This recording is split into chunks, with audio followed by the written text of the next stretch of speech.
Shalom teman-teman TNT, apa kabarnya? Semoga kita semua tetap dalam keadaan sehat ya teman-teman. Nah kembali lagi hari ini bersama saya Yobel di konten TNT Online Sharing.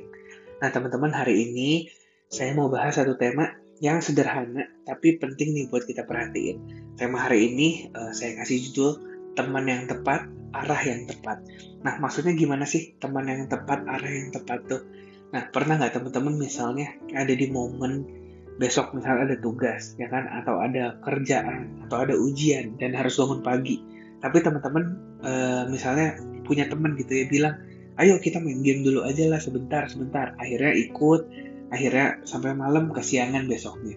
Nah atau kalau misalnya nih tiap hari nih kita temenan nongkrong sama orang-orang yang misalnya hobinya gosip hobinya ngomongin orang, nah kira-kira kita bakal ikutan nggak ke bawah jadi ngomongin orang kayak gitu. Nah jadi dari contoh-contoh yang tadi saya pengen kasih ini ya, maksudnya kasih pengertian bahwa siapa yang dekat sama kita itu bakal berpengaruh sama kita gitu teman-teman. Bahkan di Alkitab di 1 Korintus 15 ayat 33 dibilang gini, pergaulan yang buruk merusak kebiasaan yang baik. Jadi teman itu tuh ibaratnya kayak arah kompas teman-teman. Kalau misalnya teman-teman salah arah, teman-teman bisa nyasar.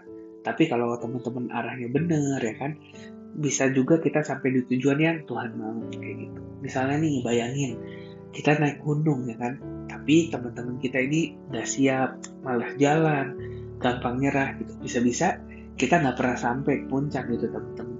Tapi kalau misalnya di lingkungan kita orangnya orang yang semangat, saling semangatin satu sama lain, walaupun kita capek kan bakal terus jalan ya teman-teman ya. Nah begitu juga sama perjalanan iman kita. Kita butuh lingkungan, kita butuh teman-teman yang mampu untuk mendorong kita maju gitu. Jadi yang ngedoain kita, yang ngingetin kita waktu lagi kita mau jatuh, yang ngingetin kita mulai saat kita mulai ngejauh dari Tuhan. Jadi kita butuh lingkungan, butuh pergaulan, butuh komunitas yang benar teman-teman biar arah kita tepat. Nah pertanyaannya sekarang, kira-kira nih siapa saat ini orang yang paling sering habisin waktu bareng kita?